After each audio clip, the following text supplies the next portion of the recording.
nouvelle fois, la question s'impose. Que vous inspire ces Macron démission, ces critiques, ces interpellations? Elles ne sont pas une surprise, mais elles ne doivent pas être un obstacle. Il y a une colère qui est là. Il y a aujourd'hui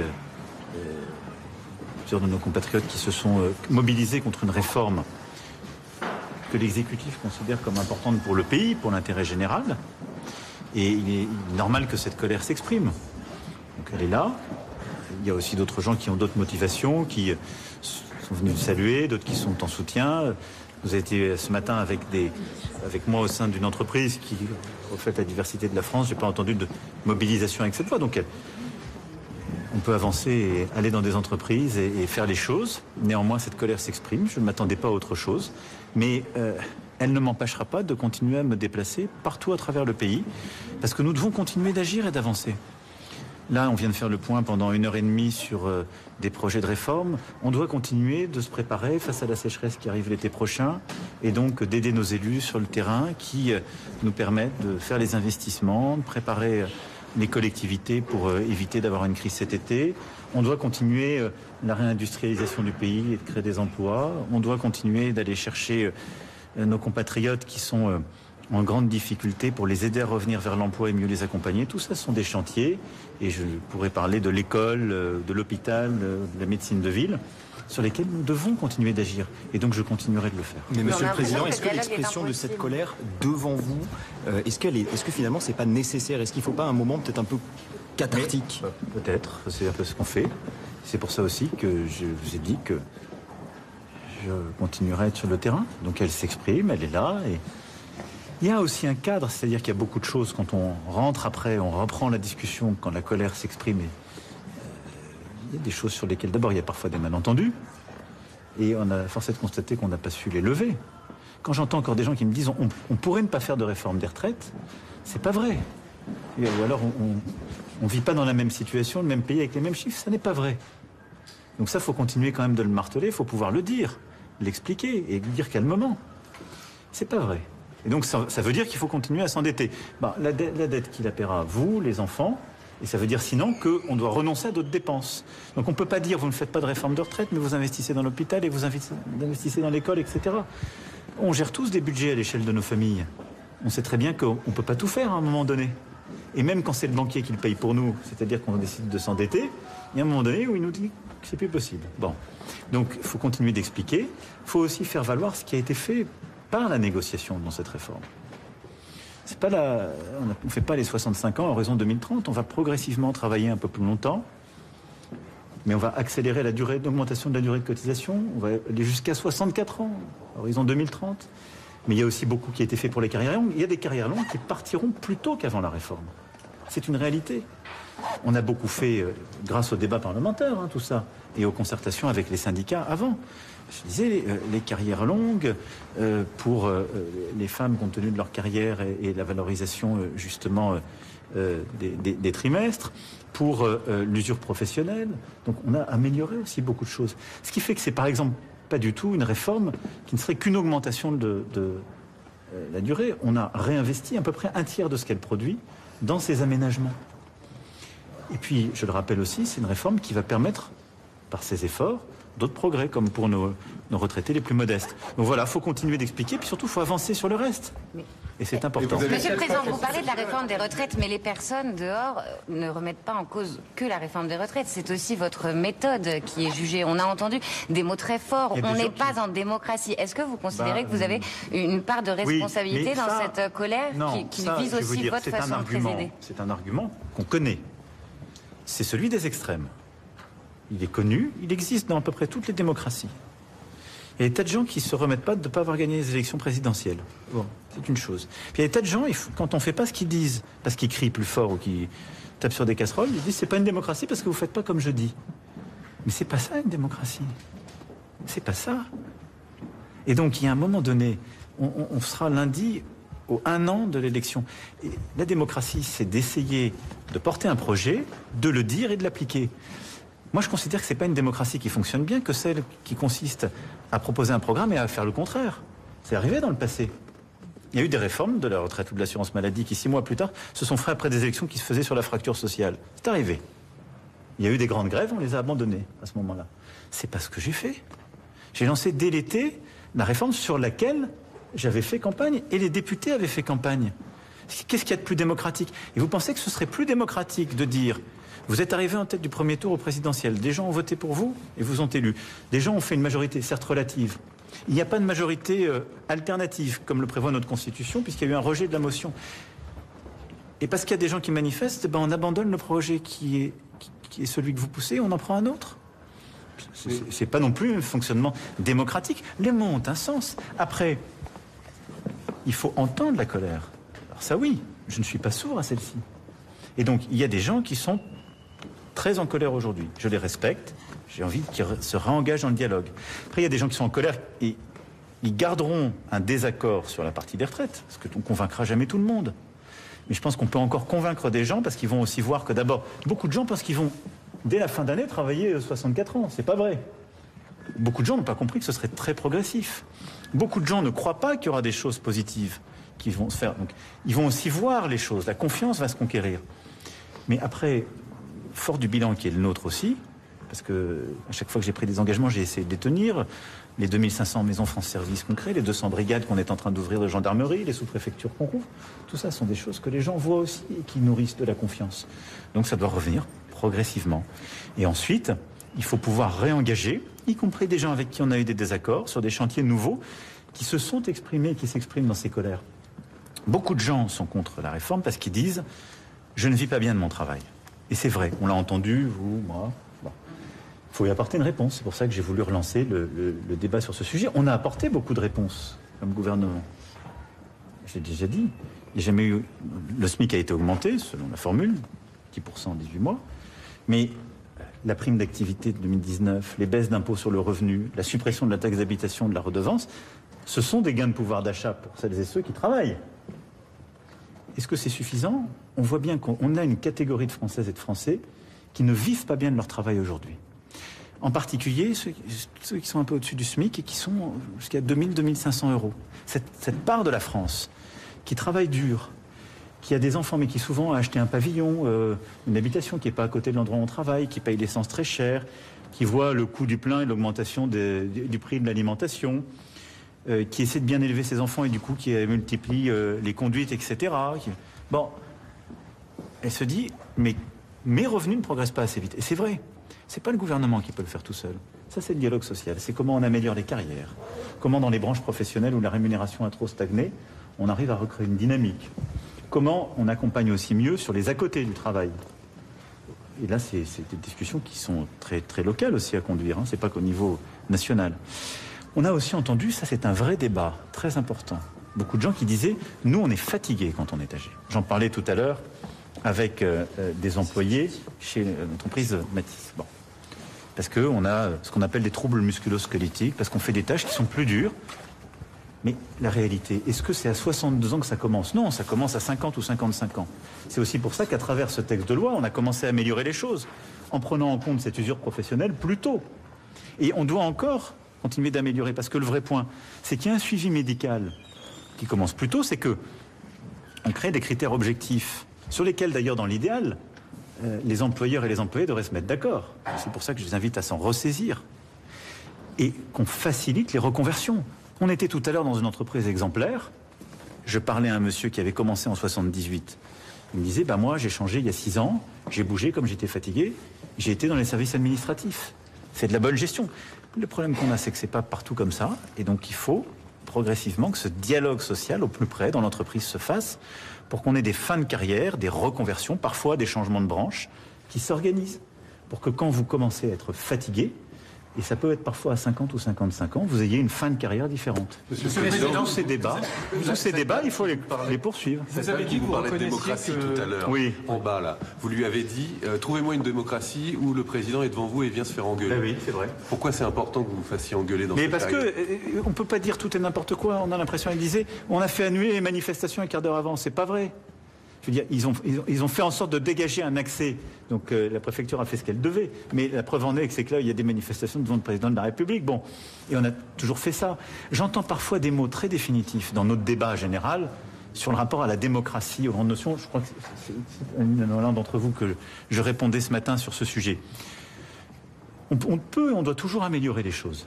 C'est pour ça d'ailleurs qu'on a des autorités administratives indépendantes, qu'on a le juge, etc. Mais de dire que la France ne serait pas une démocratie, je pense que c'est un excès de langage qui accroît nos difficultés collectivement. Nous en sommes une, nous avons notre tempérament collectivement, nous tous, moi aussi avec vous, et on est comme ça.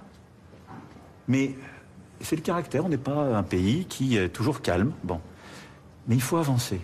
Mais nous sommes une grande démocratie. Alors, moi, je n'ai de cesse d'essayer de l'améliorer. Le grand débat, la Convention citoyenne climat, on a changé la loi organique, tout le monde l'a oublié en 2021, pour donner au Conseil économique, social et environnemental la possibilité d'organiser ces conventions citoyennes et tirer les leçons de ce qu'on n'avait pas bien fait pendant la Convention climat. On vient de l'utiliser sur la fin de vie. C'est un formidable exemple démocratique. Et je peux vous dire que vous avez des experts de démocratie partout dans le monde qui sont venus regarder la Convention fin de vie pour justement voir, on est en train, je l'espère, de réussir. Maintenant, il y a un travail qui se fait et on avance. Les militaires, vous êtes toujours favorable ? Non, mais j'ai jamais pas. Il y a après des débats institutionnels qui s'ouvriront. J'ai commencé à en parler avec le président du Sénat, la présidente de l'Assemblée, le président du Conseil économique, social et environnemental. On doit toujours améliorer le fonctionnement de nos démocraties. Ce que nous disent nos compatriotes quand on regarde les choses, ça ne peut pas être de dire dès qu'il y a une partie qui n'est pas d'accord, on doit tout arrêter. Parce que je peux vous le dire, il n'y aura plus un projet qui se fera. Mais même à l'échelle locale. Il n'y a pas un maire qui a l'unanimité de sa population. Si vous commencez à dire, parce qu'il y a des gens qui crient fort, qui manifestent, on arrête un projet, vous aurez un pays à l'arrêt. Bon. Par contre, nos compatriotes, ils veulent plus participer. C'est vrai. Donc il faut qu'on trouve ce cadre et qu'on puisse avancer. Est-ce qu'Elisabeth Borne est la personne idoine pour sortir de cette crise ou votre première ministre est-elle en CDD? Non, parce qu'on a l'impression que vous nous renouvelez votre confiance pour quelques mois à chaque fois. Parce qu'il y a une constitution, c'est le président qui décide et il y a un parlement qui accorde ou pas la confiance par des textes ou des motions de rejet. C'est simple, hein. Donc vous attendez mais je vais pas. Mais moi, je vais pas. J'ai pas à répondre à cette question. C'est le président qui décide. Pourquoi vous voudriez me faire un CDD à moi? Moi, j'ai un CDD. Mais j'ai un CDD jusqu'en 2027. Elle a ma confiance, sinon elle ne serait pas en charge de la feuille de route. Lundi soir, vous avez dit que vous aviez regretté qu'un compromis n'a pas pu être trouvé sur la réforme des retraites. Oui. Est-ce que vous dites, il y a eu des ratés, j'en prends ma part, c'est ce qu'attendaient certains Français lundi soir? Bah, je l'ai dit, hein. Vous n'avez pas dit, il y a eu des ratés de ma part? Non, j'ai dit, mais je l'ai déjà dit plusieurs fois, alors je peux vous le faire à chaque fois si ça vous fait plaisir. Non, mais honnêtement, quand on arrive à une situation comme ça, où on n'arrive pas à se mettre d'accord, on a tous une part de responsabilité. On l'a tous. À la fin, j'ai une responsabilité. C'est que le pays soit plus fort pour être plus indépendant et plus juste. Et qu'il n'y a pas de justice à crédit. C'est pas vrai. Il y a de l'affaiblissement quand on le fait à crédit. Et donc, j'assume cette réforme qui est nécessaire pour l'équilibre et la préservation d'un système de retraite par répartition. Quand j'entendais des jeunes dire il met à bas le système de retraite, c'est l'inverse ce qu'on fait avec cette réforme. C'est quand on a un système qui s'équilibre plus, ça veut dire que les actifs d'aujourd'hui ne payent plus les retraites et que ça va aller croissant. Donc vous le mettez en risque. Donc on n'a pas voulu le mettre en risque et surtout on a assumé une réforme qui fait qu'on travaille plus et donc qu'on produit plus. Moi, je regrette, et d'évidence, j'ai ma part, j'ai pas réussi à convaincre suffisamment, et on n'a pas réussi à avoir un minimum de consensus pour qu'il y ait plus de pacification. Après, je constate aussi que sur l'assurance chômage, on n'a pas réussi non plus, parce que on est dans des moments qui sont difficiles, où sans doute, en sortie du Covid, il y a plus de tensions dans le pays, et où on croule pas non plus sous les candidatures de partage de responsabilités. Je ne vais pas vous mentir. C'est-à-dire que les gens, ils se disent pas, je vais prendre la responsabilité avec vous pour vous aider. On n'a pas trop dit. Mais est-ce que cela vous Pardon ? Est-ce qu'il y a besoin du 49.3 hors texte budgétaire, vous l'utiliserez encore ? Moi, je suis pour la Constitution. Et je le dis aussi, de la même manière quand on parle de démocratie, l'article 49.3 de la Constitution de la Ve République, tel que modifié en 2008, qui en a réduit les usages, il est simple. Il y a un vote. Et c'est même, je dirais, l'engagement le plus solennel. C'est un gouvernement qui dit, sur un texte, alors il peut le dire, soit parce qu'il a peur de ne pas avoir de majorité finale, soit parce qu'il a sa majorité qui lui manque. Il m'est arrivé de porter des textes comme ministre dans cette configuration, soit parce qu'il veut écourter des débats, ce qu'on n'a pas fait, mais ce qui a par exemple été fait sur la première réforme des retraites en 2020, tout le monde l'a oublié, parce qu'il y avait un kyrielle d'amendements qui bloquait, qui faisait de l'obstruction parlementaire, mais qui a été fait à d'autres égards. Quand par exemple le TF1 a été privatisé, c'est par un 49.3, Parce que, et c'est les lois à ce moment-là qui ont été faites. Donc, vous savez, on l'oublie. De la même manière, la CSG a été créée par Michel Rocard sur un 49.3. Mais que fait le gouvernement? Il dit, j'engage ma responsabilité. Et si vous ne voulez pas de ça, faites-moi tomber. Et il y a un vote sur une motion de censure. Et c'est ce qui s'est passé. Et ce vote a mis en lumière quoi? Le fait qu'il n'y avait pas de majorité alternative. Donc il y a bien eu un vote le plus solennel. Parce que ça n'est pas qu'un texte qui tombait, mais tout le gouvernement. Donc c'est de la démocratie. Quand la Première ministre ne veut plus l'utiliser, vous dites qu'elle va trop loin. Vous n'êtes pas d'accord? Non, elle a dit qu'elle ne voulait plus, elle souhaitait ne plus l'utiliser hors des textes financiers. Vous êtes d'accord avec ça? La Constitution lui donne la possibilité de le faire une fois par session. Pour l'immigration, oui. Mais je ne suis... Pardonnez-moi, on va faire les choses en bon ordre. La Première ministre va d'abord finir le travail pour piloter les choses, et elle va travailler avec ses ministres pour qu'il y ait un schéma. Moi, je pense qu'il est toujours préférable d'avancer pour bâtir une majorité. Mais il est clair que sur ces sujets, on a besoin de bâtir une majorité. Je pense qu'elle est trouvable. Merci beaucoup. Merci. Pardon? Espérez-vous encore bâtir une coalition gouvernementale avec... Mais j'ai été clair quand j'ai répondu, même il y a plusieurs semaines, à certains de vos confrères. Il y a à l'Assemblée une majorité relative. Il y a ensuite un gouvernement qui a réussi à bâtir texte par texte une majorité. Parce que sur l'assurance chômage, les énergies renouvelables ou le nucléaire, il y a des majorités qui ont été trouvées, texte par texte. Est-ce qu'il y a une coalition qui est possible? Je crois que les candidats éventuels ont déjà répondu. Ils ont dit qu'ils ne souhaitaient pas. Et que d'ailleurs, ils ne partageaient pas la feuille de route. Donc ce qu'il faut faire, c'est bâtir des coalitions de bonne volonté d'action, parce que notre pays a besoin de continuer d'avancer. Donc voilà, moi, la logique, si vous voulez, pour moi, des jours, des semaines, des mois qui viennent, elle est simple. C'est que cette colère puisse s'exprimer de manière totalement légitime. Vous parliez d'une catharsis. En tout cas, moi, ça ne me choque pas. Et elle continuera. De manière évidente, il y aura d'autres formes de colère et d'expression. Qu'elles soient au maximum respectueuses de ceux qui ne sont pas en colère et qui veulent continuer de travailler aussi. Et je pense que c'est comme ça que les choses peuvent se faire, justement, en démocratie. Mais qu'en apaisant, on continue d'avancer. Pourquoi? Parce qu'on a des défis énormes pour aller vers le plein emploi, bâtir notre indépendance, pour renforcer nos services publics grâce à cette richesse qu'on crée, pour notre école, c'est ce que j'essaierai de déployer demain en donnant là aussi, j'ai déjà donné le cap à la rentrée avec les recteurs, mais en précisant plusieurs avancées qu'on a préparées avec la Première ministre et le ministre sur la santé, sur tous ces sujets essentiels. Mais donc qu'on continue d'avoir de l'ambition pour notre pays, parce qu'on en a besoin, et parce qu'on est aussi à un moment de bascule. On a besoin d'aller plus vite et plus fort sur le changement climatique. Il y a quand même encore la guerre en Europe, et ce contexte n'a pas bougé, qui nous oblige. Et vous avez des révolutions technologiques qui sont en cours, au cœur desquelles nous devons être. Donc tout ce travail, il faut le continuer, et on ne peut pas l'arrêter. C'est ma responsabilité en tout cas qu'on puisse le faire, avec le maximum de sérénité possible, et en gérant les désaccords ponctuels. Mais est-ce que ça vous touche, cette détestation que l'on ressent chez certains contre votre personne? Non, non. Vous ne cherchez pas à être aimé, vous nous avez dit ça. Je préfère que les gens soient gentils, mais comme je crois nous tous et nous toutes, mais je pense que c'est normal qu'il y ait des désaccords. Après, moi, je suis attaché, j'essaie toujours, même avec les gens avec qui je ne suis pas en accord, d'être respectueux. Merci beaucoup. Merci. Je ne le qualifie pas. Je pense que, voilà, ce que vous attendez de moi, c'est que j'essaie de faire de la manière la plus efficace possible et la mission que vous m'avez confiée. Et après, le reste, c'est pas une question d'état d'âme. Je préfère que les gens soient plutôt heureux dans leur vie, calmes, et même si on n'est pas d'accord, qu'on sache débattre de nos désaccords. Voilà, c'est ça.